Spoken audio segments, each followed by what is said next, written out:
কোরআন বলছে আমার ভিতরে শুধু রাজনীতি নাই, গোটা বিশ্বকে রাজনীতিকে আমি শিখাই,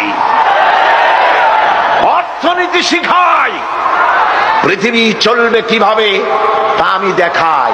এই জন্য এই কোরআনের আসল মুফাসসির তো আমি নই, কোরআনের আসল মুফাসসির তো মাওলানা সিফাতুল্লাহ সাহেব নন, এর মুফাসসির তো মাওলানা আবুল কালাম আজাদ সাহেব নন, এর আসল মুফাসসির তো মাওলানা কামাল উদ্দিন জাফরি সাহেব নন। এর আসল মুফাসসির কে?